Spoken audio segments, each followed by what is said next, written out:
रुद्राष्टकमिदं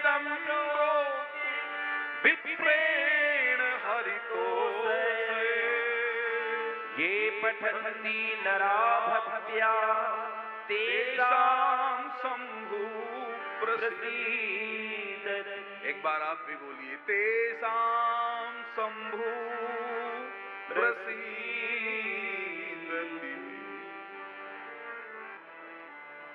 आप कभी किसी गुरु का अपमान करेंगे ना, तो गुरु कुछ भी नहीं बोलेगा, भगवान नाराज हो जाएंगे। महाकाल की भूमि में वही घटना घटी जो हमने भी आपको बताया, और फिर ये स्तुति गाई गई, तब महादेव खुश हो गए। खुश जो अपराध भगत कर करई, रामिरोस पावक सोई जरई। साधु अवज्ञा, दाना ना कभी नहीं, साधु अवज्ञा कर फल ऐसा, जरई नगर अनाथ कर। याद रखना, जब गुरुदेव देवराज बृहस्पति जी का अपमान देवराज इंद्र ने किया, उसी दिन से देवराज इंद्र की श्री चली गई, कांति चली गई, बल चला गया। अपराध क्या था? केवल आसन नहीं दिया, प्रणाम नहीं किया। क्या कह दिया? क्या कह दिया? अरे जो कभी कभी आप भी कह देते हो, गुरुजी कोई नए थोड़ी नहीं है, गुरुजी कोई नए थोड़ी नहीं है, वही तो गुरुजी हैं।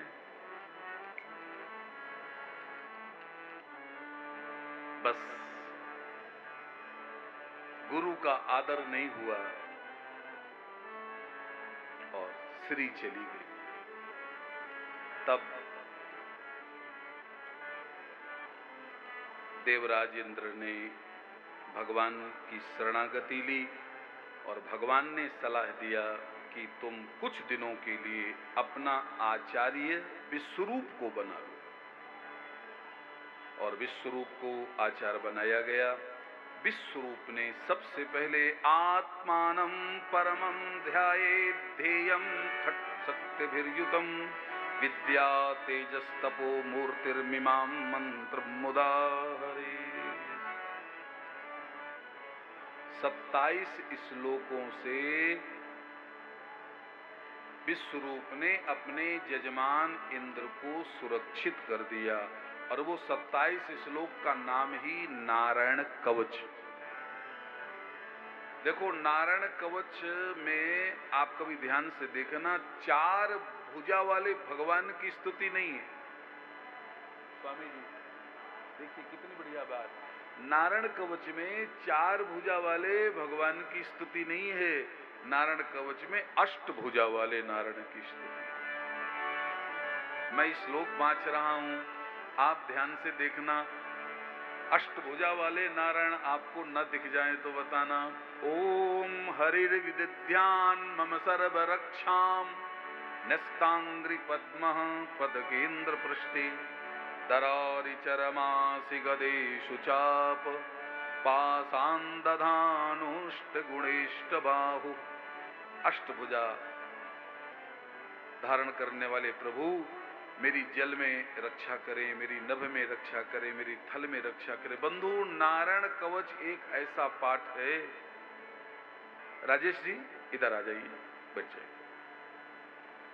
नारायण कवच में आपको सावधान करूं, नारायण कवच एक ऐसा पाठ है, इस पाठ के करने से हमारे शरीर की सुरक्षा हो जाती है। और मैं पूज्य संतों की पावन उपस्थिति में ये बात कहना चाहता हूं कि यदि नित्य कोई नारायण कवच का पाठ करे तो उसके शरीर में किसी भी प्रकार का तंत्र मंत्र जंत्र टोना टोटका, ये दुनिया की अला बला कोई शरीर पर प्रभावित नहीं कर सकती। हम अपने गले में नारायण कवच धारण किए हैं, आप भी अपने गले में नारायण कवच धारण करके रखिए। बंधु बड़ी दूषित हवा चल रही है। अभी कल की ही घटना है, बहराइच से मेरे पास फोन आया, एक बालक इंजीनियरिंग कर रहा था, बहुत अच्छी, मतलब बहुत अच्छा बालक, बहुत अच्छा बालक, और अचानक उसकी बुद्धि पता नहीं क्या बिगड़ गई कि वो पूरी तरह से बर्बाद होने लगा। तो ये क्या है? यही है दूषित हवाएं। हमारे बच्चों के ऊपर कब ना पड़ जाए कोई पता नहीं है। तो ये दूषित हवा हम पर ना प्रभावित करे, इसके लिए नारायण कवच सबको धारण करना चाहिए। जिसके गले में नारायण कवच पड़ा है बंधु, उसको कुछ भी नहीं हो सकता।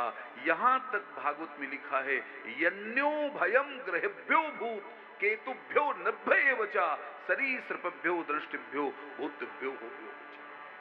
किसी प्रकार की कोई दूषित हवा उस पर प्रभाव नहीं पड़ती है। नारायण कवच से शरीर को सुरक्षित कर दिया गया। इसके बाद बंधु, विश्वरूप ने अपने यजमान के साथ ही कपट करने लगे। याद रखना, कोई आचार्य गुरु यजमान के साथ कपट करे तो वो शिष्य जिंदा नहीं रह सकता, बचेगा ही नहीं। दो लोग कपट करे, नहीं दो लोग नहीं, तीन लोग, तो कोई बच नहीं सकता। एक राजा कपट करे जनता के साथ, वो जनता बचेगी नहीं। दूसरा है डॉक्टर, रोगी के साथ कपट कर दे तो वो बचेगा ही नहीं। इसी तरह सदगुरु भी कोई कपट करे तो वो बच ही नहीं सकता। बंधु, यही हुआ कि देवराज इंद्र के साथ कपट होने लगा। तब देवराज इंद्र ने विश्वरूप से कहा, महाराज आप हमारे साथ कपट क्यों कर रहे हो? आप हमारा कल्याण करने आए हो कि दैत्यों का? आप दैत्यों का कल्याण क्यों कर रहे हैं? दैत्यों के मंत्र क्यों बोल रहे हैं? विश्वरूप को बार बार बोलने के बाद भी नहीं मान रहे। तब देवराज इंद्र के हाथ में वज्र आया और विश्वरूप की गर्दन काट दी। भगवान सुखदेव जी लिखते हैं, तस्यासन विश्वरूपस्य शिरांसि तीर्णि भारत सोमपीठम सुरापीठम अन्नादिमिति सुश्रुम। विश्वरूप की 3 गर्दन थी और तीनों गर्दन से 3 पक्षी प्रकट हो गए, कबूतर, चटक और तीतर। इसीलिए 3 पक्षियों का प्रवेश हमारे घर में नहीं होना चाहिए। और ये 3 पक्षी यदि हमारे घर में आने लग गए तो समझ लेना कि अब हमारे घर को बिगड़ते देर नहीं लगेगी। इसलिए इन 3 पक्षियों की सेवा हमेशा बाहर करना चाहिए। इसके बाद देवराज इंद्र को ब्रह्महत्या लग गई। देवराज इंद्र ने उस ब्रह्महत्या को फिर 4 जगह बांटा है। बंधु, आज भी वो इंद्र की 4 ब्रह्महत्या 4 जगह दिखती है, जहां जहां इंद्र ने इस ब्रह्महत्या को दिया है। बंधु, इन 4 जगह को आज भी स्पर्श नहीं करना चाहिए जहां जहां इंद्र की ब्रह्महत्या बांटी गई है। श्रीमद् भागवत जी में स्पष्ट लिखा हुआ है, आप कभी पढ़ के देखना। देवराज इंद्र ने अपनी ब्रह्महत्या जल को दिया है। यहीं बैठ जाइए, इधर बैठ जाइए। बोलिए भक्तवत्सल भगवान की।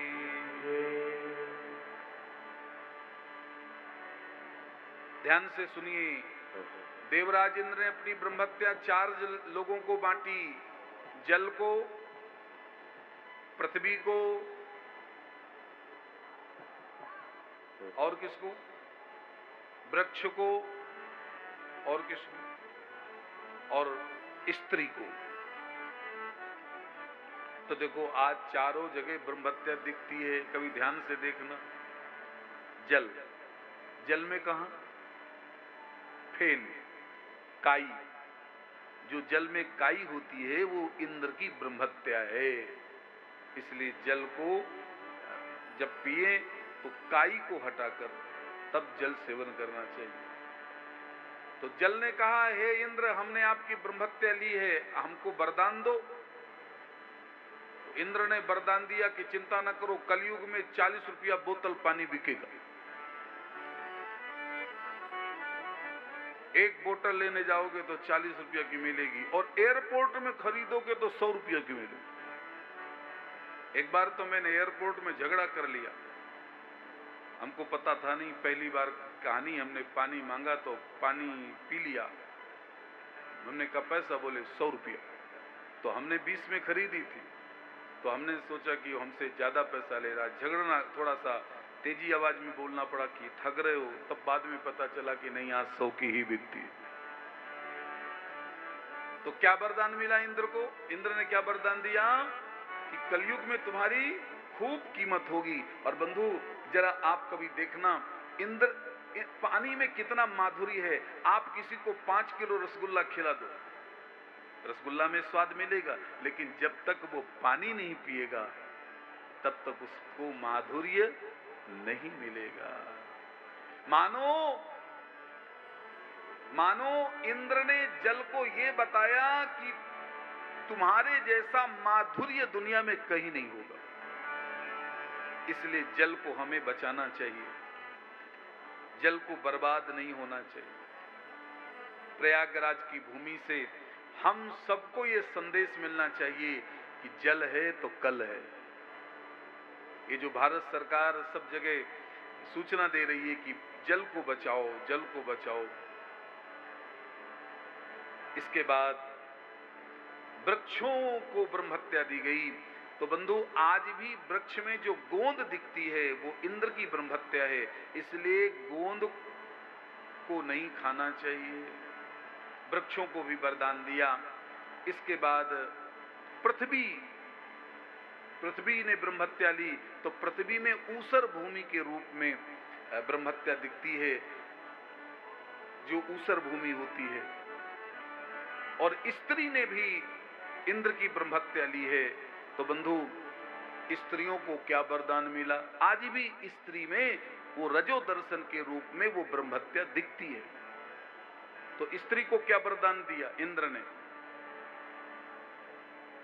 आप बताएंगे कि मैं बताऊं? नहीं, स्त्रियों को इंद्र ने ये वरदान दिया क्योंकि स्त्रियों ने ब्रह्म हत्या लिया। तो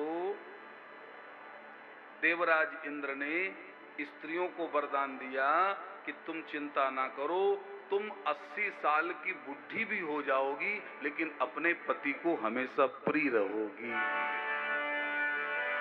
इसीलिए देख लो, 80 साल का बुढ़ा जैसे घर में घुसता है तो सबसे पहले बच्चों से यही पूछता है कि बुढ़िया कहाँ है।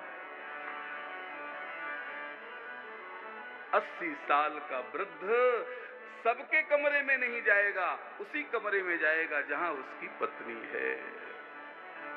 बहू से पूछता है, वो बूढ़ा बहू से पूछता है, मम्मी तेरी कहां है। मानो ये इंद्र ने वरदान दिया है कि चिंता ना करो, तुमने हमारी ब्रह्महत्या स्वीकार करी है तो तुम अपने पति को जीवन पर्यंत प्रिय रहो।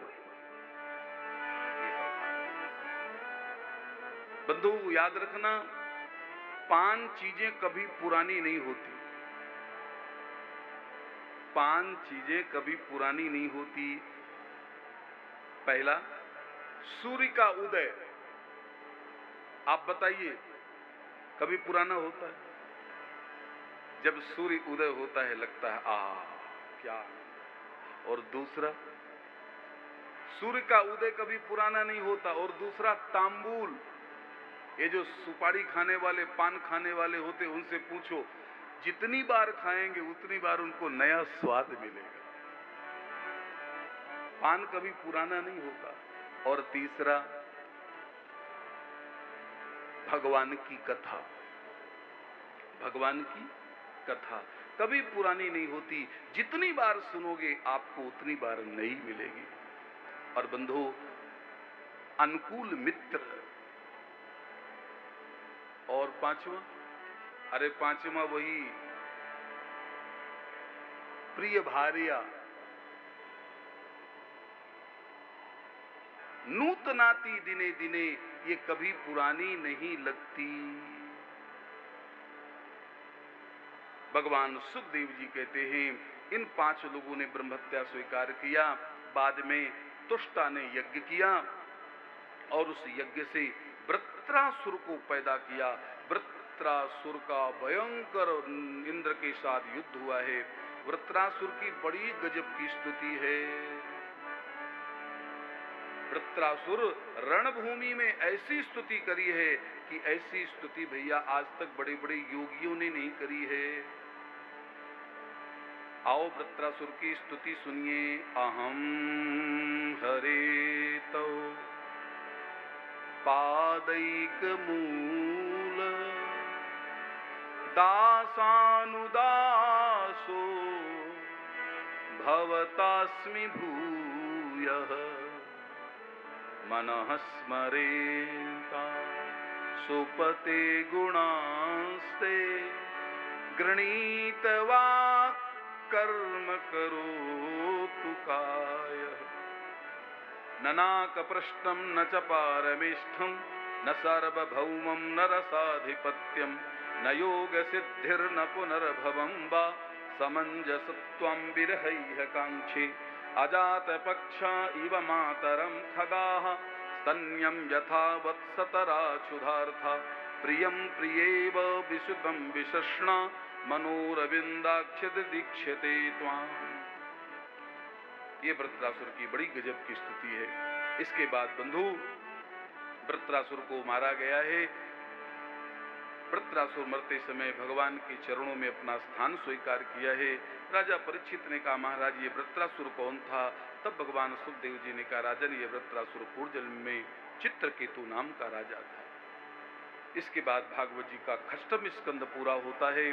भागवत जी के सप्तम स्कंद में एक भक्त प्रहलाद की कथा है। बंधु ये प्रहलाद जी बचपन से भगवान के प्रति इनकी अगाध श्रद्धा थी। हमारे यहाँ पेट से ही बालक का संस्कार बनता है। हमारे यहाँ गर्भाधान से ही बच्चे का संस्कार बनता है। प्रहलाद जी को बचपन से ही भगवान के प्रति बड़ा प्रेम था। प्रहलाद जी से पूछा गया प्रहलाद जी आपको संसार में क्या अच्छा लगता है? 4 साल के बच्चे से कोई पूछे कि आपको संसार में क्या अच्छा लगता है? हिरण्यकशिपु ने प्रहलाद जी से पूछा बेटा प्रहलाद तुझे संसार में क्या अच्छा लगता है? तो देखो प्रहलाद कहते हैं तत्साधु मन्ये सुरवर्य देहिनाम सदा समुद्विग्न धियाम सद्ग्रहात् हित्वात्मपातं ग्रहमन्धकूपं वनं गतो यद्धरिमाश्रयेत। इतने छोटे प्रहलाद कहते हैं पिताजी यदि आप मुझसे पूछते हो कि मुझे क्या अच्छा लगता है तो मुझको सबसे अच्छा साधु संग अच्छा लगता है। संतन के संग लाग रे तेरी बिगड़ी बनेगी। संतन के संग लाग रे तेरी बिगड़ी बनेगी। ताली बजा के संतन के संग लाग रे तेरी बिगड़ी बनेगी। बिगड़ी बनेगी तेरी बिगड़ी बनेगी। बिगड़ी बनेगी तेरी बिगड़ी बनेगी।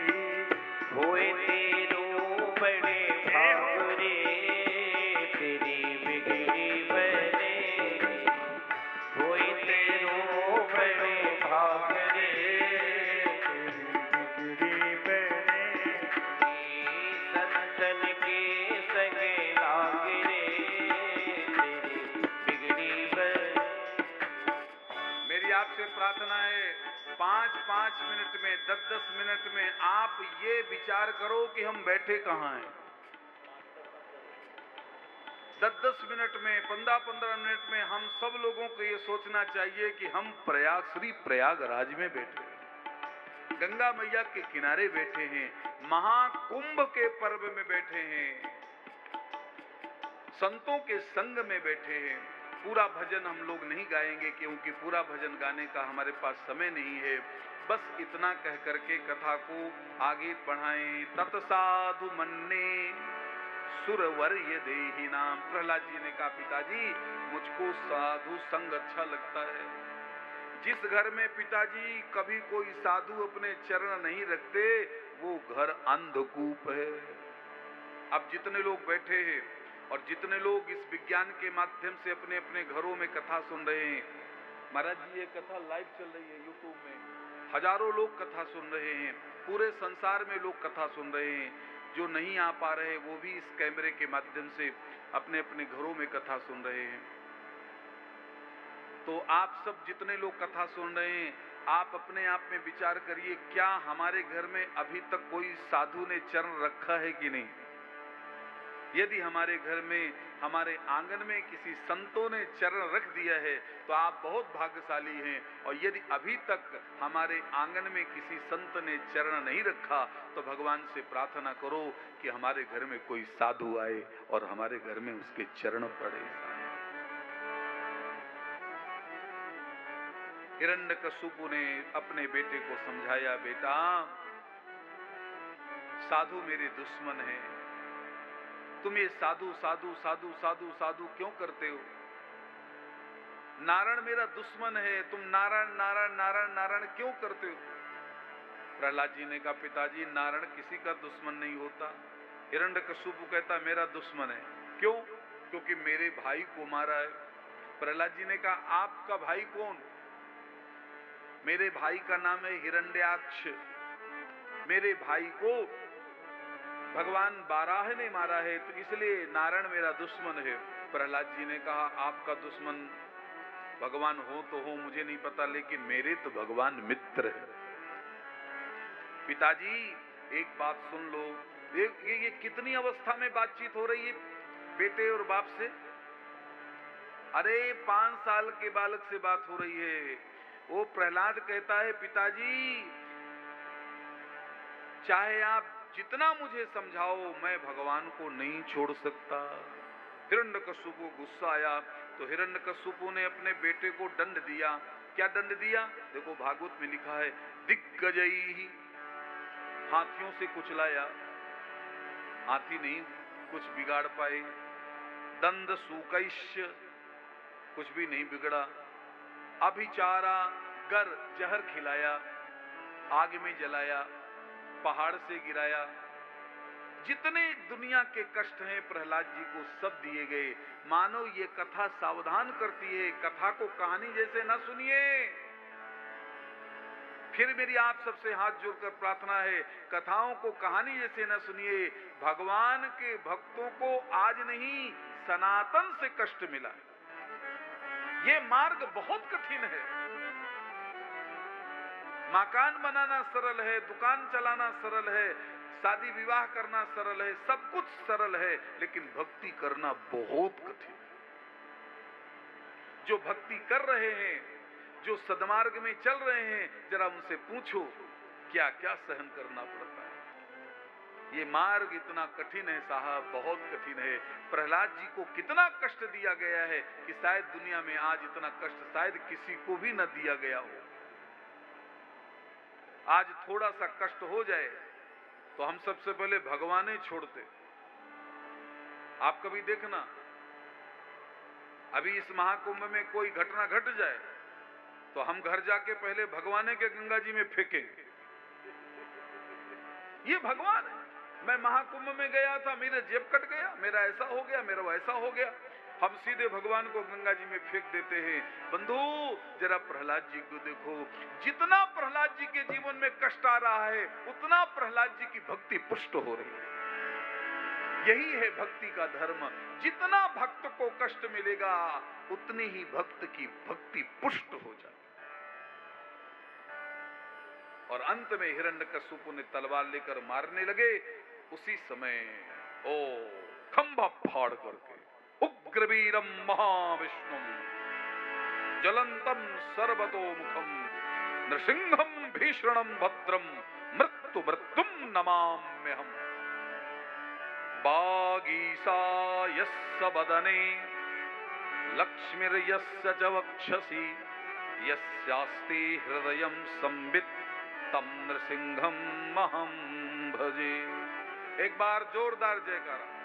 श्री नरसिंह भगवान की जय।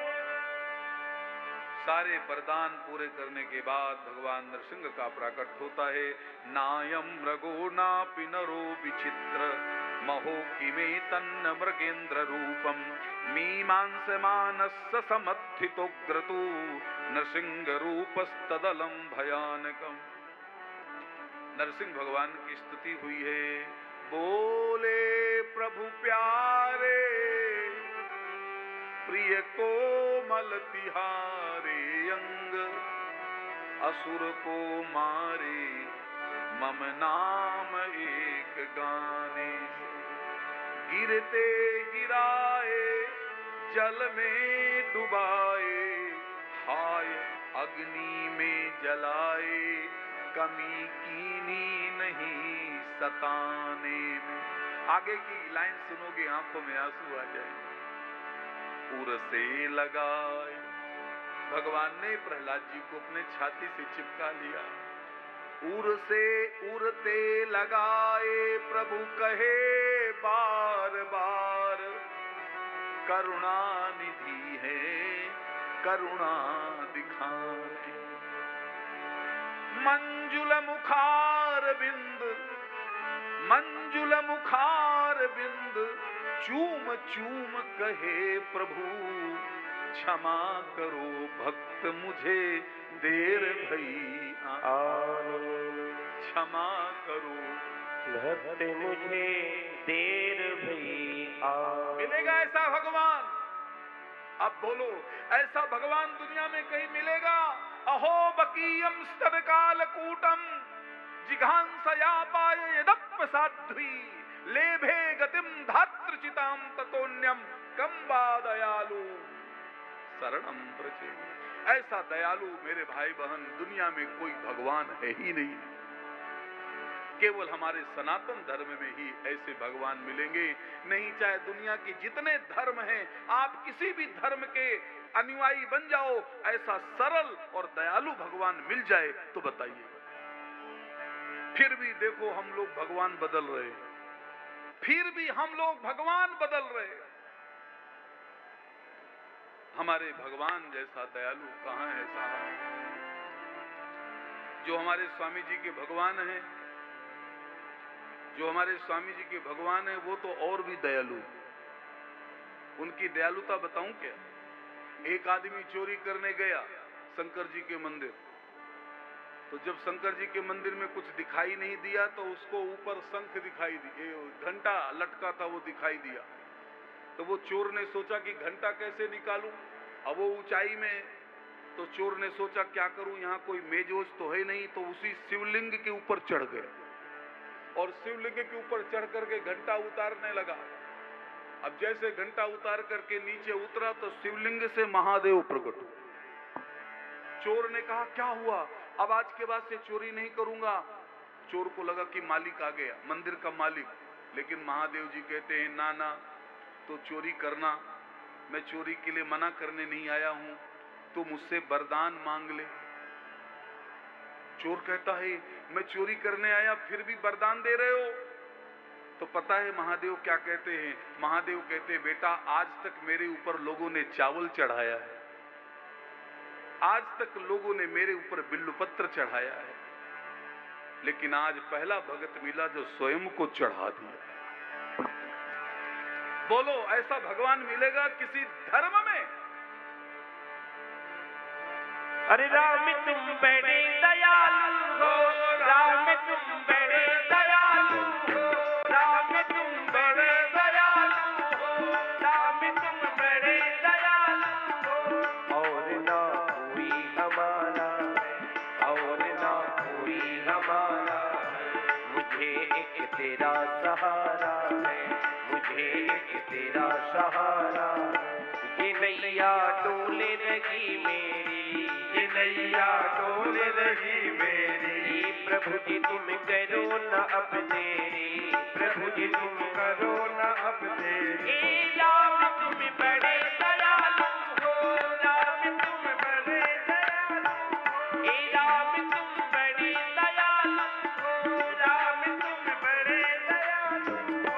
भले या बुरे हैं तेरे हैं, भले या बुरे हैं तेरे हैं, तेरी माया के घेरे हैं, तेरी माया के घेरे हैं। चरण के हम सब तेरे हैं, चरण में हम सब तेरे हैं। प्रभु हम बालक तेरे हैं, प्रभु हम बालक तेरे हैं। राम तुम बड़े दयालु हो, राम तुम बड़े दयालु हो, राम तुम बड़े दयालु हो, राम तुम बड़े दयालु।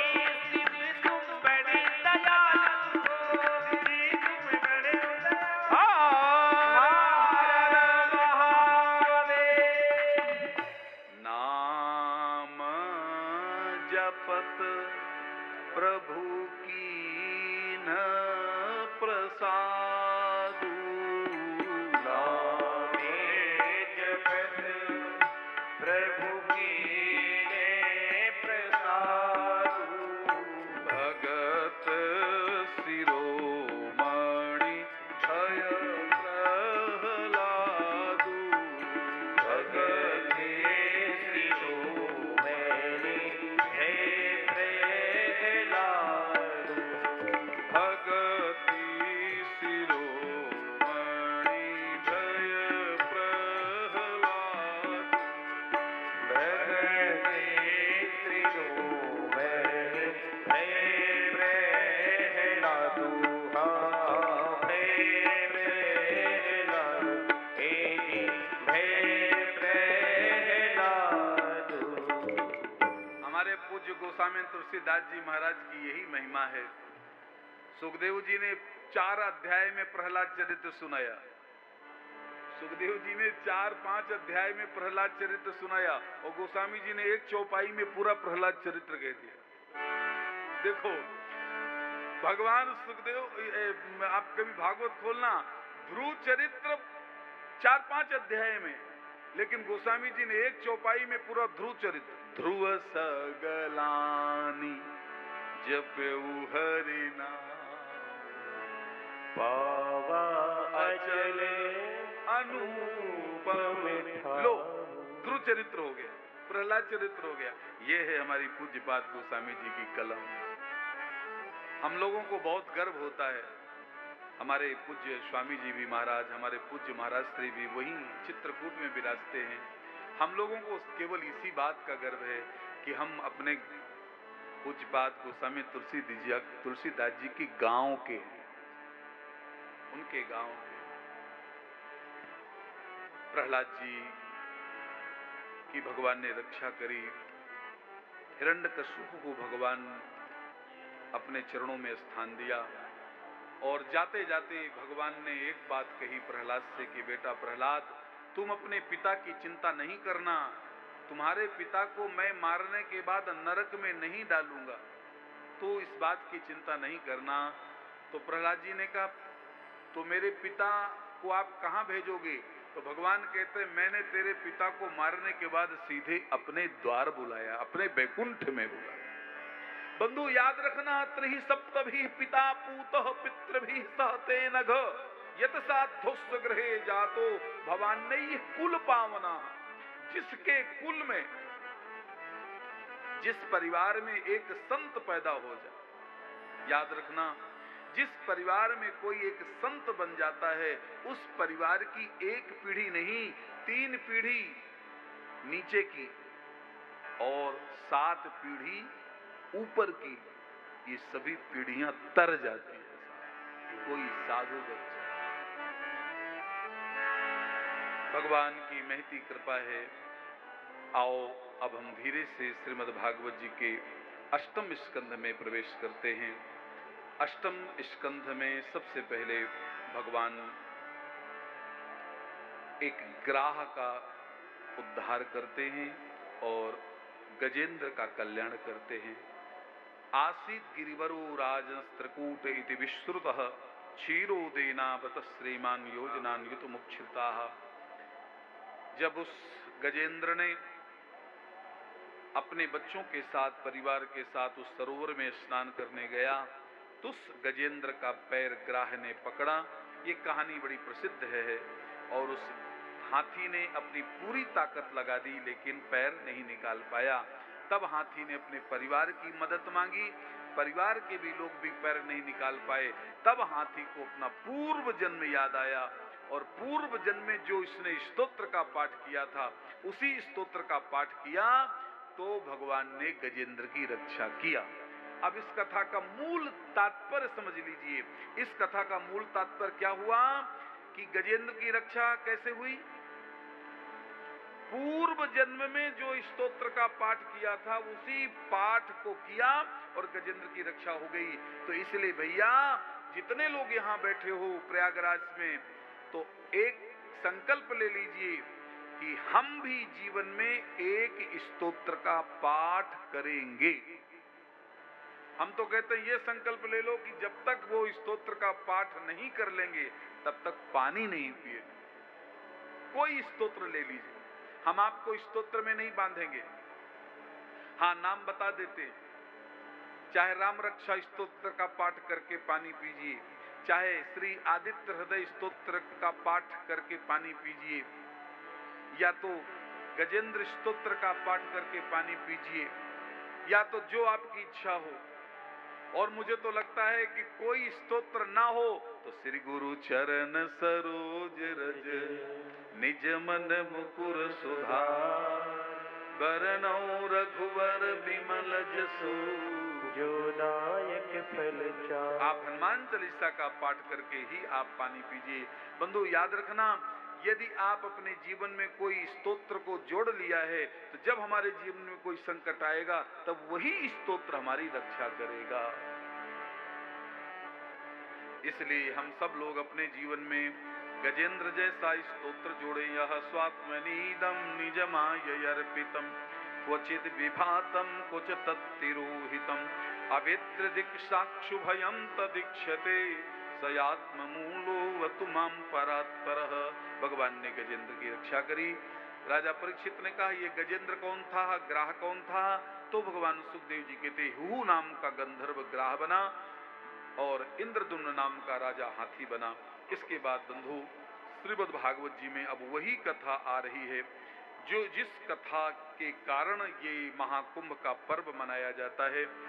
आइए उस कथा को अब हम विस्तार करेंगे। और कथाओं को हमने संक्षेप में सुना दिया, लेकिन ये जो कथा अब आने जा रही है उस कथा का हम विस्तार करेंगे, थोड़ा सा विस्तार करेंगे। क्यों? क्योंकि इसी कथा की वजह से ही ये महाकुंभ का पर्व मनाया जाता है। तो आइए सब लोग सावधान हो जाएं। जो झपकी ले रहे हैं वो झपकी लेना बंद कर दें। यहां से सब पता चल जाता है किसको झपकी आ रही है, किसको जमाई आ रही है। झपकी लेना बंद कर दीजिए। अच्छा, मैं एक बात कहूं क्या? जिसको झपकी आती है कथा में सो जाए, ईमानदारी से सोता है कथा में, और आप उससे कहीं कह दो क्यों भाई साहब नींद आ रही क्या, कभी मानने को तैयार ही नहीं होगा। कहो झगड़ा करने लग जाए आपसे, मैं सो रहा हूं तुझको दिखता है सो, अरे सो नहीं रहा था, मेरी समाधि लग गई थी। क्योंकि महाराज जी इतनी अच्छी कथा सुना रहे हैं कि समाधि लग जाए। भैया कथा में नींद आती है। अभी मैं दिन में कुछ भी नहीं खाया था, ऐसे थोड़ा फल हमारे रिंकू भैया ने हमको कुछ भेज दिया था, महाराज जी ने भी कुछ भेज दिया था, तो थोड़ा सा कुछ खाया तो भूखे बहुत थे। तो हम जैसे कथा, क्योंकि आज कथा में थोड़ा विलंब हो रहा था, संगम स्नान करने चले गए तो भूख बहुत लगी थी। हमने रिंकू भैया से कहा चलूं बैठ जाऊं, क्योंकि देर हो गई थी। तो पता नहीं भगवान रिंकू भैया के दया आ गई, उन्होंने कहा नहीं थोड़ा सा कुछ ले लीजिए। मैंने कहा मैं भी यही चाहता था, क्योंकि भूख बहुत लगी थी। और यदि ये कह देते कि हाँ हाँ बैठिए बैठिए बैठिए तो शायद हम बैठ भी जाते। बंधु ये भूख को हम क्या बताएं कैसी होती। महाराज जी मुझे तो कभी कभी लगता है कि भूख मौत से भी बड़ी है। बड़ी है कि नहीं? सांझ खवाए विदा कर दी नहीं, होता ही प्रात खड़ी। खड़ी की नहीं खड़ी? शाम को आप खिला के भूख को विदा कर दिया, विदा कर दिया। जहां शाम को खिलाया सांझ खवाए विदा कर दी नहीं, होता ही प्रात खड़ी। कहत कबीर सुनो भाई साधो, मौत से भूख बड़ी। भूक्षिता किम न करो तु पापम। भूखा आदमी क्या नहीं करता साहब, क्या नहीं करता। तो बहुत ज्यादा खा करके जो भी आएगा उसको नींद आएगी आएगी। आज मैं भी डरता था, क्योंकि पहले हमको हमारा प्रसाद जो फलाहार लेते इतना दिया, अच्छा लगा तो और ले लिया, फिर लगे कि ज्यादा खा के जा रहे हैं कहीं नींद ना आए। जो ज्यादा खा करके आएगा उसको कथा में ये करना पड़ेगा। कैसे? ये ऐसे। इसलिए हमको यहां से दिख जाता है, जो सोते हैं तो तुरंत हम बोल देते हैं। निद्रा देवी कथा में ना आए, इसके लिए बीच बीच में जय सिया राम, जय जय सिया राम, जय सिया राम, जय जय सिया राम, जय सिया राम, जय जय सिया राम, जय सिया राम, जय जय सिया राम, जय सिया राम, जय जय सिया राम, जय सिया राम, जय जय सिया राम, जय सिया राम, जय जय सिया राम, जय सिया राम, जय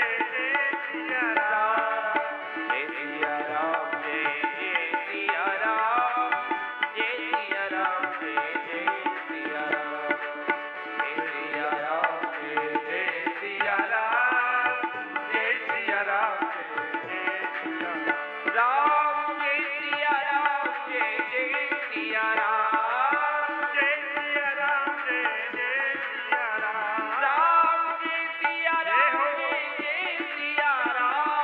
राम, जय सिया राम, जय जय सिया राम, जय सिया राम, जय जय सिया राम, जय सिया राम, जय जय सिया राम, जय सिया राम, जय जय सिया राम, जय सिया राम, जय जय सिया राम, जय सिया राम, जय सिया राम, जय जय सिया राम, जय सिया राम, जय जय सिया राम, जय सिया राम, जय जय सिया राम, जय सिया राम, जय जय सिया राम, जय सिया राम, जय जय जय जय। जय श्री सीताराम। बस 5-10 मिनट आपको बहुत ध्यान से सुनना पड़ेगा, क्योंकि अब हम वो कथा सुनाने जा रहे हैं जो महाकुंभ से जुड़ी हुई कथा है। ये महाकुंभ क्यों पड़ता है, कितने वर्षों बाद पड़ता है, इस कथा को बड़े ध्यान से सुनिए बंधु। जब देवताओं पर दैत्यों ने आक्रमण कर दिया, ध्यान से सुनिएगा, जब दैत्यों ने देवताओं पर आक्रमण कर दिया, तब सभी देवता भगवान के पास गए, भगवान से कहा, प्रभु हम जी नहीं पा रहे, ये दैत्य हमको जीने नहीं दे रहे, आप हमको कोई उपाय बताओ। तब भगवान ने कहा कि एक काम करो, तुम लोग समुद्र मंथन करो, तुम लोग समुद्र मंथन करिए, समुद्र मंथन करके अमृत निकालिए, और जब अमृत निकलेगा तो फिर मैं तुमको पिला दूंगा। तो देवता कहते, प्रभु इतने बड़े समुद्र में अमृत कहाँ है? आप तो ऐसे ही कह रहे हो जैसे कोई कह दे कि जाओ समुद्र में सुई पड़ी है निकाल लो, समुद्र में सुई पड़ी है निकाल लाओ, तो ये तो बहुत कठिन है। इतने बड़े सागर में अमृत कहाँ है? ये काम बहुत कठिन है। तो भगवान क्या कहते हैं, कोई काम दुनिया में मुश्किल नहीं है, जो करते रहोगे यतन धीरे धीरे, कोई काम दुनिया में मुश्किल नहीं है, जो करते रहोगे यतन धीरे। कोई काम दुनिया में मुश्किल नहीं है, आप उद्यम करिए। तब भगवान ने आदेश दिया कि कोई बहुत बड़ा काम करना हो तो दुर्जनों को भी, अपने विरोधियों को भी पूछना चाहिए। इस कारण से भगवान देवताओं को दैत्यों के पास भेजते हैं और दैत्यों को भी लोभ देते हैं कि आओ हम दोनों भाई अमृत निकालने का उद्यम करें, अमृत निकलेगा तो दोनों भाई पिएंगे, हम तो भाई ही हैं। अरे पिता माँ अलग अलग हैं लेकिन पिता तो एक ही हैं। भाई देवताओं के पिता कौन? थोड़ा आप लोग भी तो बताओ। अरे आपसे नहीं पूछ रहे, ये जो हमारी बाईं तरफ बैठी हैं, देवताओं के पिता कश्यप, दैत्यों के पिता कश्यप, पशु पक्षियों के पिता कश्यप, गाय बैल भैंस बकरी सबके पिता कश्यप, पेड़ पौधे इनके पिता कश्यप, मनुष्य के पिता। इसीलिए हमारे गांव में कहावत है, इसरे बिसरे कश्यप गोत्रा। जिसको अपने गोत्र का पता ना हो तो उसका गोत्र कश्यप ही होता है, क्योंकि हम सब कश्यप की ही संतान बैठे हैं। दूर से देखा जाए तो हम सब कश्यप की संतान हैं। अब तो महाराज जरा समुद्र मंथन होने की तैयारी होने लगी। एक तरफ देवता, एक तरफ दैत्य। मर्याचल पर्वत की मथानी बनाई गई, वासुकी नांग को रस्सी बनाया गया। एक तरफ दैत्य हो गई, देवता लोग वासुकी के पूंछ की तरफ हो गए और दैत्य लोग वासुकी नांग के मुख की तरफ हो गए। अब तो महाराज मंथन होने दो। जैसे ही मंथन शुरू हुआ, मंथन कैसे हुआ? हे लक्ष्मी कांतम तुभ्यम। देखो, कोई काम भी करना तो भगवान का नाम लेके करो। जब देवताओं ने ऐसे मंथन किया, ऐसे मंथन होता है ना, तो जब वो ऐसे मंथन करने लगे तो क्या कह रहे हैं? हे लक्ष्मी कांतम तुभ्यम नमामि, हे लक्ष्मी कांतम तुभ्यम नमामि, हे लक्ष्मी कांतम तुभ्यम नमामि, हे लक्ष्मी कांतम तुभ्यम नमामि। हे राधा तू, हे राधा माधव तुभ्यम नमामि, हे राधा माधव तुभ्यम नमामि, हे लक्ष्मी कांतम तुभ्यम नमामि, हे लक्ष्मी कांतम तुभ्यम नमामि। गरुण आ गए, वासुकी नांग भी आ गया, और जैसे ही मंथन शुरू हुआ तो अब देखो वो मर्याचल पर्वत की जो मथानी बनाई वो नीचे जाने लगी, समुद्र के नीचे। सारे देवता चिल्लाए, प्रभु प्रभु, वो मथानी नीचे जा रही है। उसी समय बोलिए कच्छप भगवान की जय। विलोक विधने सविधिम तदेश्वरो दुरंत वीर्यो वितताभिसंधि कृत्वा वपुः कच्छपमद्भुतं महत् प्रविशतोयम गिरिमुज्जहार। भगवान क्या बन गए? कच्छप बन गए। और भगवान अपने पीठ में पूरे मर्याचल पर्वत को रगड़ा रहे हैं। अब यहाँ कुछ लोग बैठे होंगे, सोच रहे होंगे कि भगवान की पीठ में इतना बड़ा पहाड़ रगड़ा गया, तो भगवान की पीठ में दर्द हो रहा होगा। अरे दर्द नहीं हो रहा, श्लोक सुनिए, आपको मजा आ जाएगा। भगवान के पीठ में जब समुद्र का ये पर्वत रगड़ा गया तो भगवान को दर्द नहीं, भगवान को सुख मिल रहा है। कैसा? उदाहरण दिया, पृष्ठे ब्राह्मद मंद मंदर गिरि ग्रावक्र कंडूयना। पृष्ठे ब्राह्मद मंद मंदर गिरि ग्रावक्र कंडूयना। जैसे किसी मनुष्य की पीठ में खजली हो जाए, संस्कृत में खजली को क्या बोलते हैं? कंडू। जैसे किसी मनुष्य के शरीर में पीठ में खजली हो जाए तो दीवार में रगड़ने में क्या सुख मिलता है? महाराज जी मिलता है ना? बस कोई देखने वाला। मैं तो कथा में हमेशा कहता हूं, दो काम को कोई देखे ना, बड़ा सुख मिलता है। एक तो आम की गुठली चाटने में, साहब कोई देखे ना। हाँ, यदि कोई बैठ के देख रहा है तब तो बड़ी सावधानी के साथ चाटना पड़ता है, कितने इंच का मुंह खोले कि नहीं खोले। लेकिन कोई ना देखे तो साहब बड़ा सुख मिलता है।